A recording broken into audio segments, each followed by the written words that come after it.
सदा सत्स्वरूपं चिदानन्दखण्डं जगत्सम्भवस्थानसंहारहेतुम् स्वभक्तेच्छया मानुषं दर्शयन्तं नमामीश्वरं सद्गुरुं साईनाथं नमामीश्वरं सद्गुरुं साईनाथम्।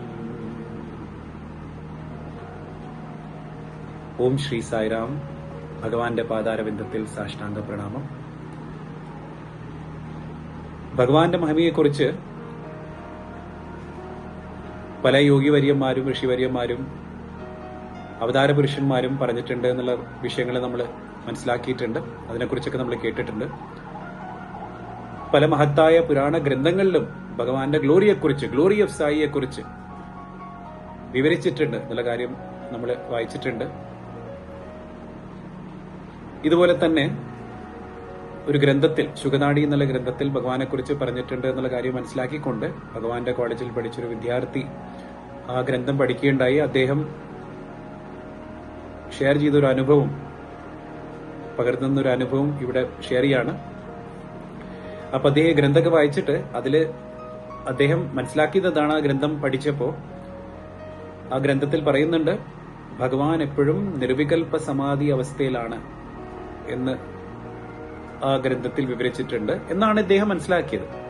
ഇപ്പൊ നിർവികൽപ്പ സമാധി എന്ന് പറഞ്ഞു കഴിഞ്ഞാൽ പതഞ്ജലി മഹർഷിയുടെ അഷ്ടാംഗ യോഗത്തിൽ, പതഞ്ജലി മഹർഷിയെ നമ്മൾ ആ പേര് നമ്മൾ കേട്ട് കാണും. ഇപ്പൊ നമ്മൾ ഇന്റർനാഷണൽ യോഗ ഡേ ഒക്കെ നമ്മൾ സെലിബ്രേറ്റ് ചെയ്യുന്നുണ്ട് നമ്മുടെ നാട്ടില്.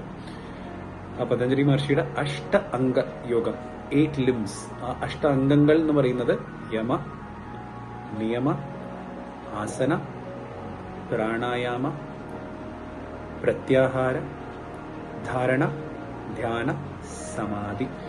ആ അഷ്ടാംഗങ്ങളിലെ ഏറ്റവും ഉയർന്ന ആ ഒരു നില, ഒരു ആധ്യാത്മിക നിലയാണ് സമാധി. സമാധി എന്ന് പറഞ്ഞാൽ സമ-ആധി. സമ-ആധി എന്ന് പറഞ്ഞു കഴിഞ്ഞാൽ ഞാൻ ഈശ്വര തുല്യമാണ്, ഞാൻ ഈശ്വര തുല്യം എന്നല്ല, ഞാൻ തന്നെയാണ് ഈശ്വരൻ. അഹം ബ്രഹ്മാസ്മി എന്ന് പറയുന്ന മാതിരി ഞാൻ തന്നെയാണ് ബ്രഹ്മൻ, പരബ്രഹ്മം, ഞാൻ തന്നെയാണ് ഈശ്വരൻ.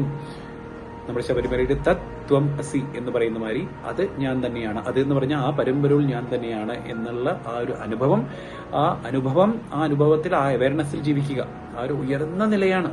അത് യോഗിവര്യന്മാരും ഋഷിവര്യന്മാരും എത്രയോ ജന്മജന്മാന്തരങ്ങളുടെ തപസ്സൊക്കെ കഴിഞ്ഞിട്ട്, ആ കഠിന പ്രയത്നവും കഠിന തപസ്സൊക്കെ കഴിഞ്ഞ് അവര് എത്തുന്നൊരു സ്ഥിതിയാണ് ഈ നിർവികൽപ്പ സമാധി എന്ന് പറയുന്നത്. അപ്പൊ ആ ഒരു നിർവികൽപ്പ സമാധി സ്ഥിതിയിലാണ് ഭഗവാൻ എപ്പോഴും എന്നാണ് ഇദ്ദേഹം മനസ്സിലാക്കിയത്. ഇത് മനസ്സിലാക്കിയെങ്കിലും നേരിട്ട് ഭഗവാന്റെ തിരുമുഖത്തിൽ നിന്ന് തന്നെ കേൾക്കണമെന്ന് ഇദ്ദേഹത്തിനൊരു ആഗ്രഹം.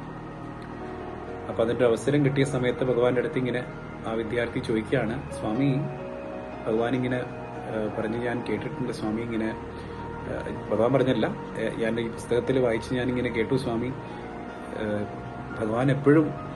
സ്വാമി എപ്പോഴും നിർവികൽപ്പ സമാധി അവസ്ഥയിലാണ് എന്ന് ഞാൻ പഠിച്ചിട്ടുണ്ട് സ്വാമി, അത് ശരിയാണോ എന്ന് ചോദിക്കുമ്പോൾ ഭഗവാൻ പുഞ്ചിരിച്ചുകൊണ്ട് ഭഗവാൻ പറയാണ്, ബംഗാരു, ഞാൻ സ്വാമി നിർവികൽപ്പ സമാധി അവസ്ഥയിലല്ല. യോഗിവര്യന്മാരും ഋഷിവര്യന്മാരും കഠിന തപസ് അനുഷ്ഠിച്ചതിന് ശേഷം അവര് നിർവികൽപ്പ സമാധി എന്നുള്ള അവസ്ഥയിൽ എത്തുന്ന സമയത്ത് അവരെന്താണോ അനുഭവിക്കുന്നത്, ആ സ്ഥിതിയിൽ, ആ ഉയർന്ന തലത്തിൽ അവരെത്തുന്ന സമയത്ത് അവര് അനുഭവിക്കുന്ന ആ ബ്രഹ്മാനന്ദം എന്താണോ, ആ മഹത്തായിട്ടുള്ള ആനന്ദം എന്താണോ, ആ മഹത്തായിട്ടുള്ള അനുഭൂതി എന്താണോ, അതാണ് ഞാൻ, ആ വസ്തുവാണ് ഞാൻ. പിന്നെ ഞാൻ പറയാണ്, സ്വാമി പറയാണ്, അദ്ദേഹം നിർവികൽപ്പ സമാധി അവസ്ഥയിലല്ല, ആ അവസ്ഥയിലല്ല സ്വാമി. ആ അവസ്ഥ ആ അവസ്ഥയിലേക്ക് മറ്റുള്ളവരെത്തുന്ന സമയത്ത് അവരെന്താണോ അനുഭവിക്കുന്നത്